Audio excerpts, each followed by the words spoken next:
Sorry, always takes a second to switch mics back on. Thanks a lot, Fieke. I have a couple of questions, but first to the audience. Anything you want to comment or ask? I may have one. Go ahead. Well, first of all, thank you very much for the presentation. I'm not saying it because I have to say it, but because I really found it interesting. And I was thinking, I mean, it's in the news every day for about a month and a half now.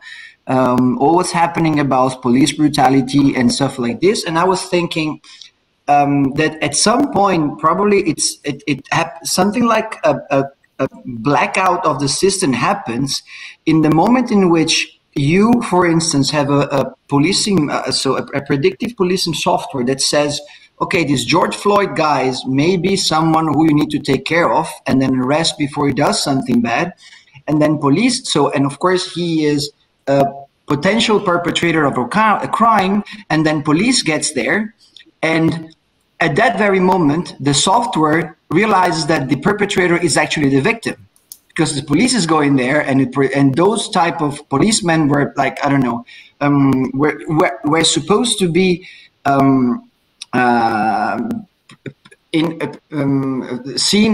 foreseen as brutal policemen, and therefore they become the perpetrators, and then the victim.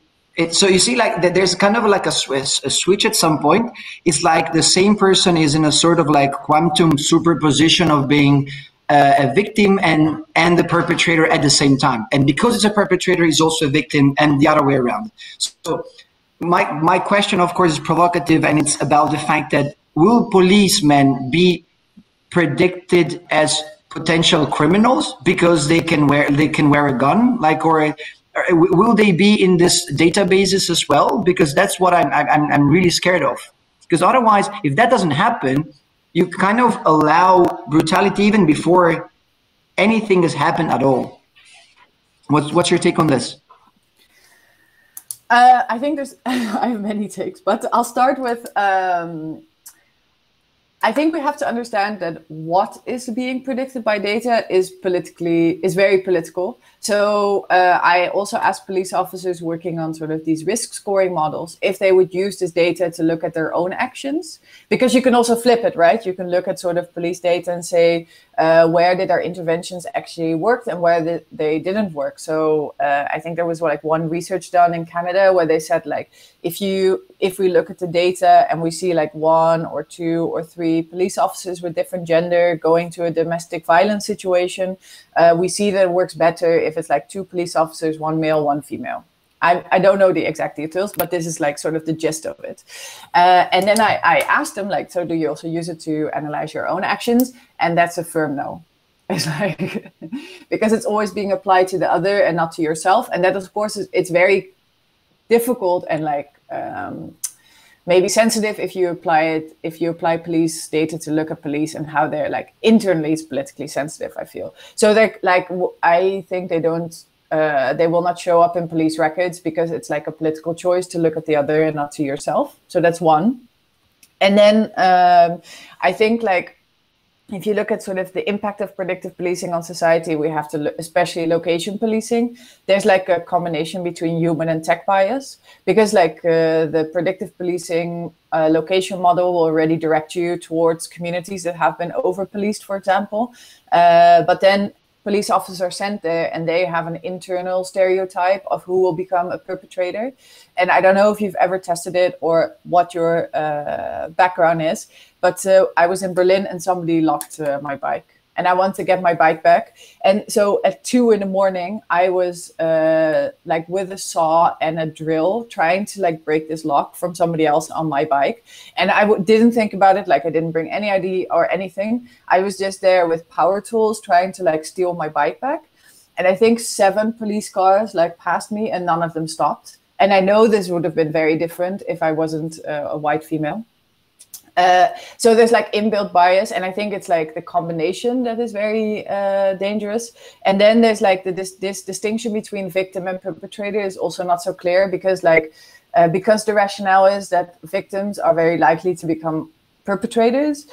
It's not that the output says this will be a victim or this will be a perpetrator of a certain crime. It just takes both the data from victims and perpetrators in some cases and says this person is most likely to engage in criminal activity. So it's not like, I think the scenario you made is wishful thinking because of all of these reasons. I hope that makes it clear. It does. Thank you very much.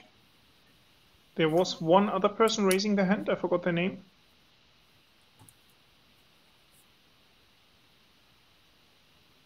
Sophie?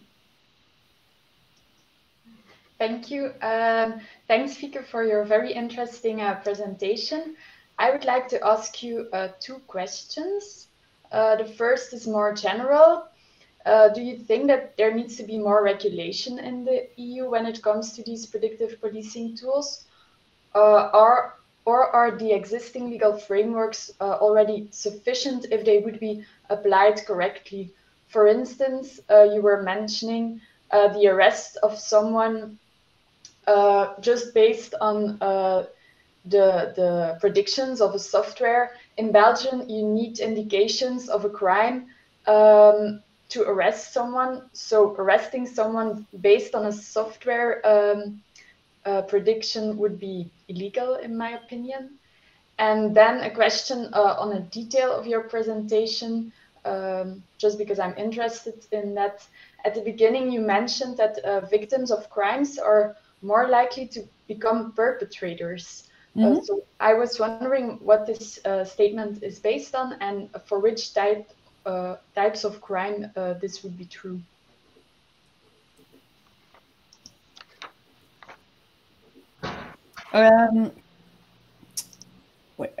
Okay.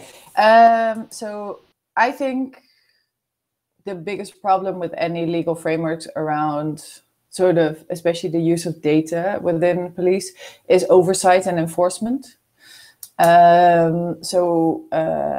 There's legal regulations, but also on an EU level, we have the police directive, which basically is the GDPR, but then for police with some exceptions in it. And I think in the end, enforcement and oversight is like the biggest challenge to any of these things.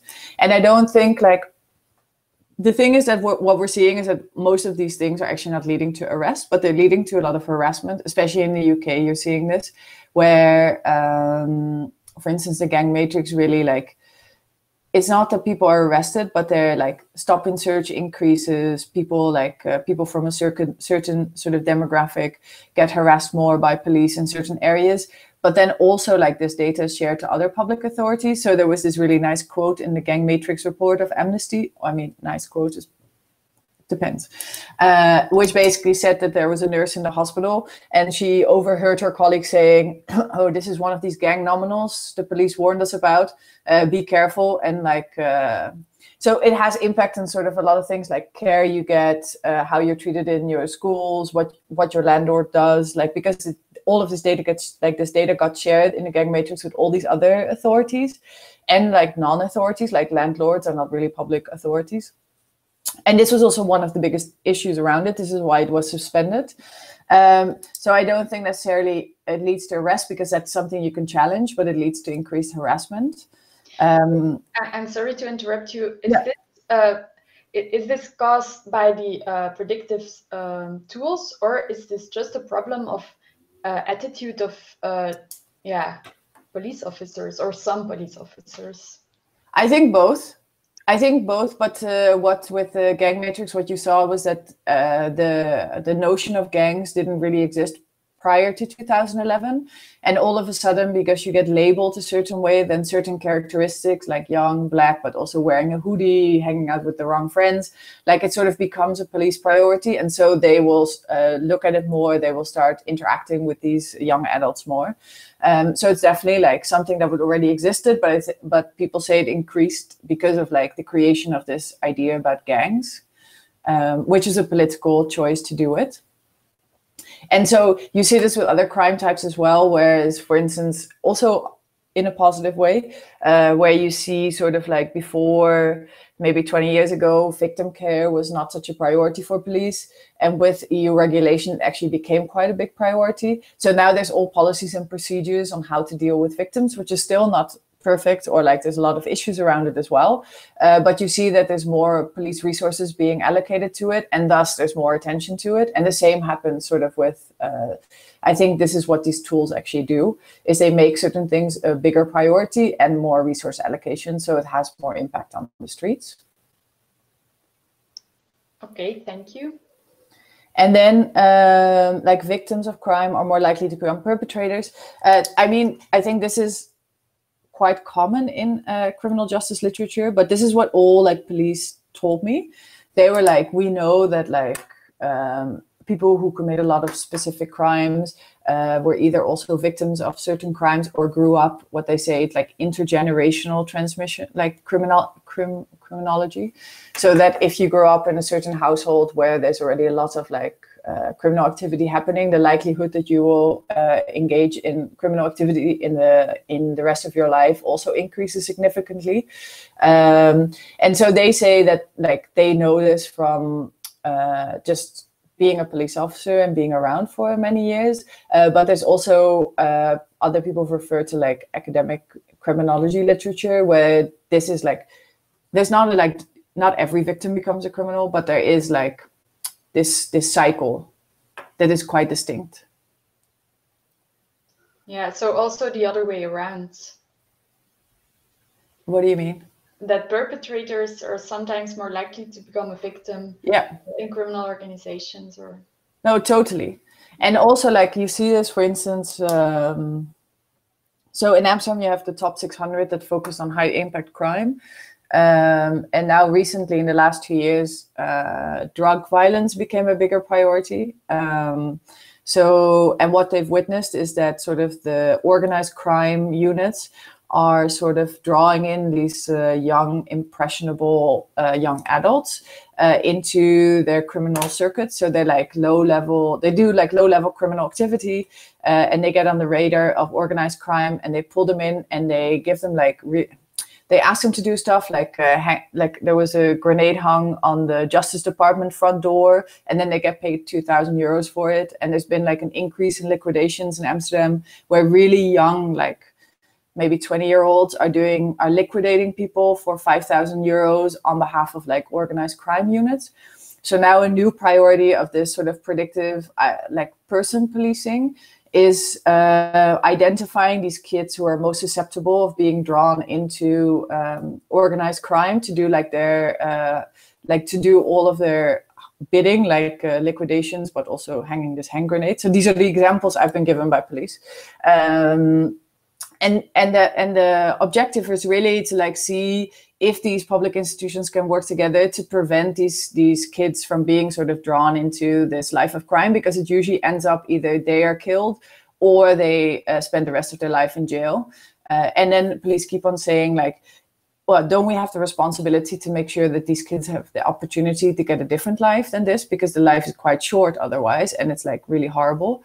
So this is also saying, especially in the predicting of the individual, it is not like such a clear-cut thing about saying like this is discriminatory or this is all bad. And also like you hear also mixed messaging from sort of the families who are targeted by these predictive person policing in the Netherlands, where some say like, well, at some point it could be a help, and some people really hate it. So it's like, it's also not like, it's not all bad.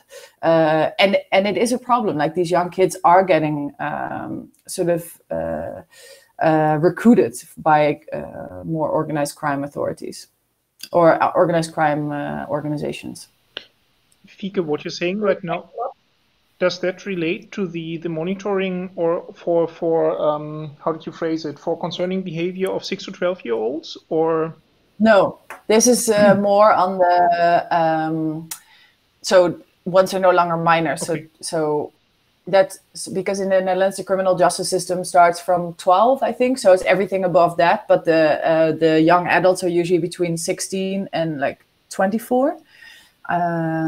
After which also I think the idea is that either they naturally go out of a life of crime because of other things, they get a family, they move houses, they become responsible. Like there's like a whole range of like other phenomena that happen in people's lives after they turn 23, or they sort of get so stuck in organized crime that you can't get them out. So it's like it targets sort of, I don't think specifically, but it's like in practice it targets sort of 16 to 23-year-olds. There is a question by Catherine, I believe. Yes, thank you very much. Thank you for your insightful presentation, Fieke. I really enjoyed it a lot. I have 2 questions for you. The first one is that, actually, I'm glad that during the last answer, when you were answering to Sophie, you mentioned criminology and criminal justice theories. Because in principle, police has always tried to somehow forecast crime, such that they can more or less allocate their resources in an efficient way.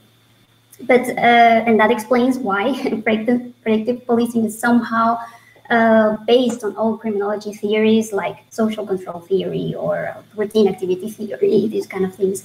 The difference is, yeah, that now these theories are applied in an automated way, and then that's maybe the biggest concern, right?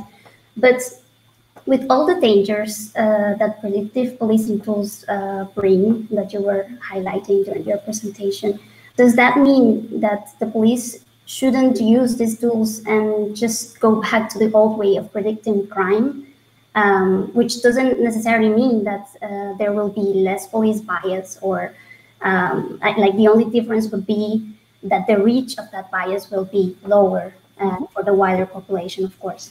And then a second question would be, with all of that human bias and all the human flaws that are surrounding us right now, is there an ethical way to predict crime? I mean, what would be kind of the right approach towards forecasting crime without necessarily infringing individual rights or exacerbating human bias? Thank you very much. Thanks for your question, and you're totally right. I mean, this is also what I argue is that like police have always used predictive or sort of forecasting to allocate resources, and that what is new is sort of automated ways, but also the players who are involved, because like if they don't build it in-house or together with universities, they basically buy it off the shelf, which is a relatively new thing. I do think that like, let's try to answer this diplomatically. I actually think the location policing, personally, I still have to see the point on why they're using it. If the reason to use it is to sort of use more data and technology within police, like to get accustomed to it, there could be an argument for it. I actually don't think that it actually gives them any benefits for the things that it costs, like because it also costs resources that they could allocate to something else.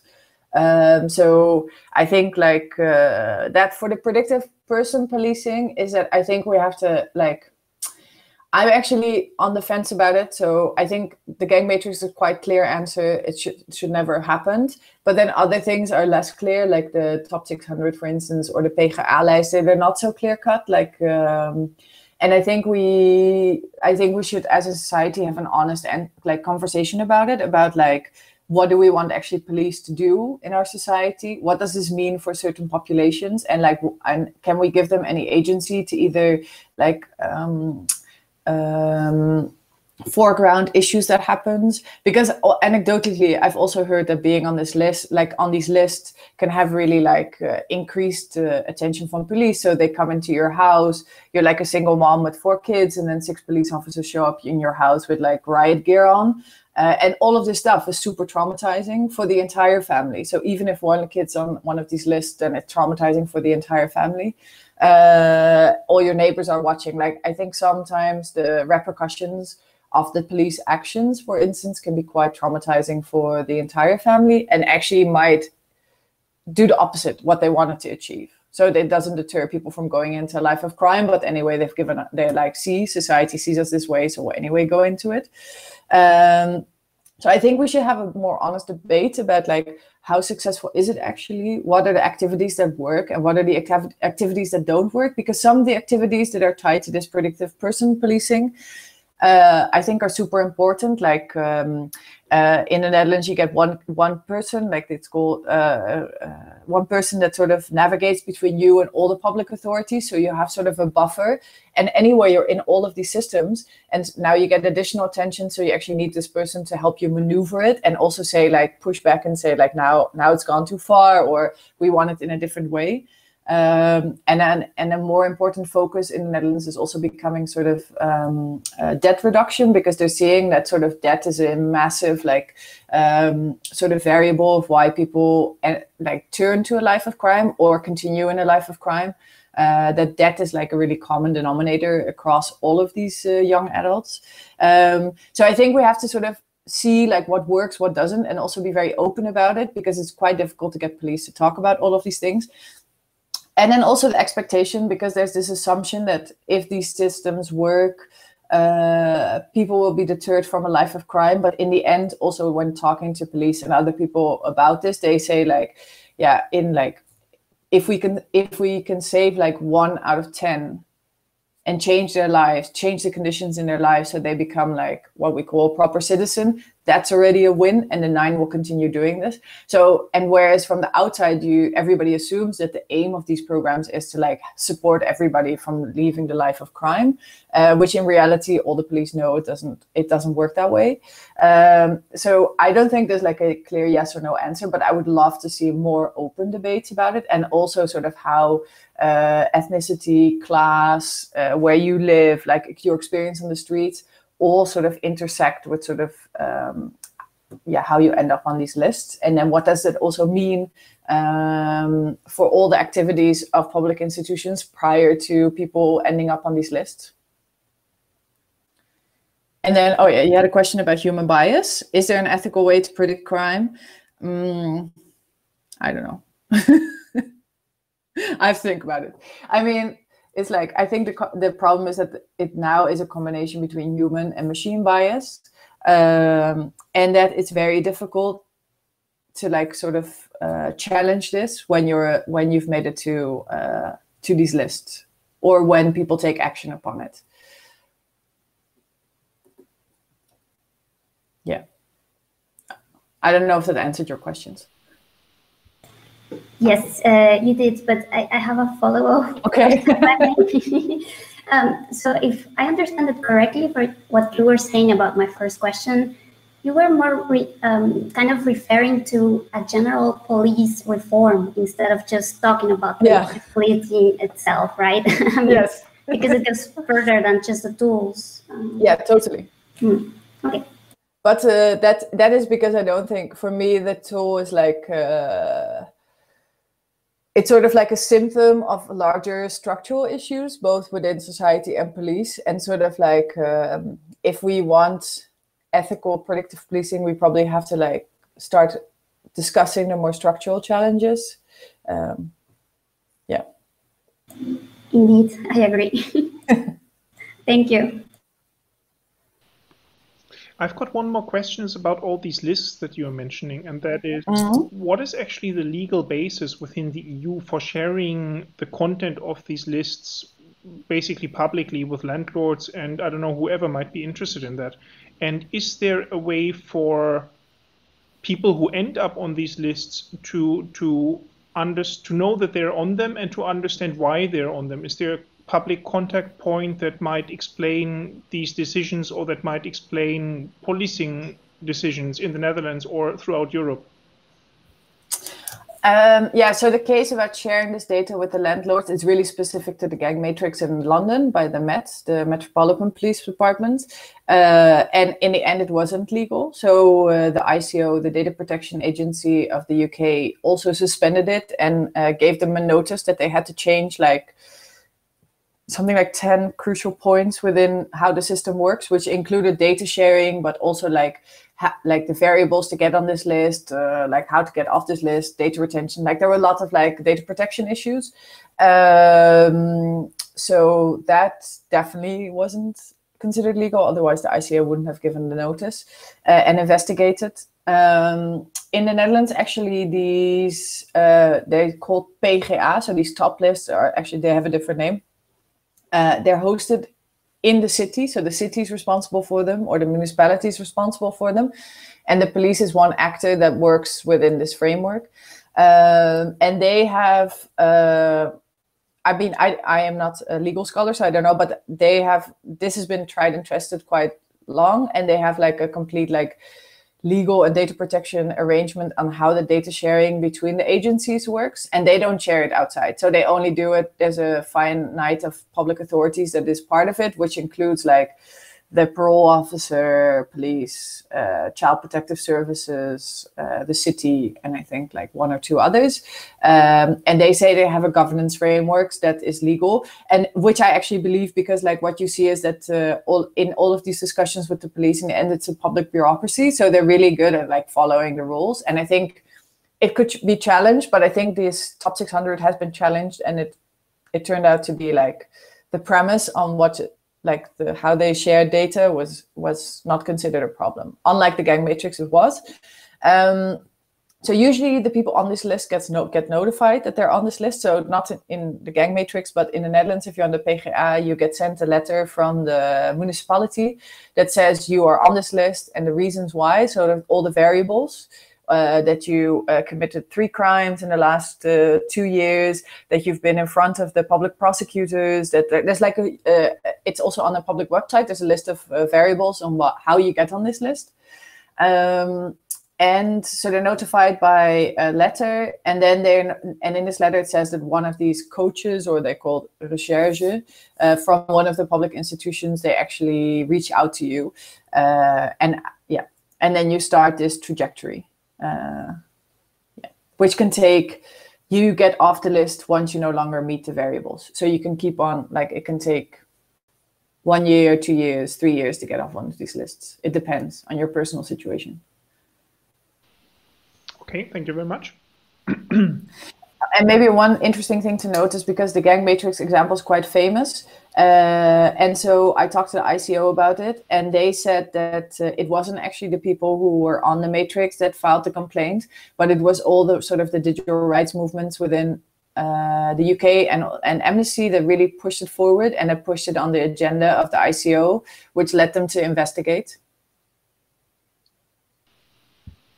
Mm-hmm. Do we have more questions? We are a bit over time already, but if someone still has an urgent question, then we can handle it probably. Otherwise, thank you very much, Fieke. You're welcome. The slides and the recording will probably appear online on the website in a couple of hours or days, whatever our time is. I see some messages there. Yeah, they're thank yous. Okay, cool, great. Hi Peggy, nice to see you.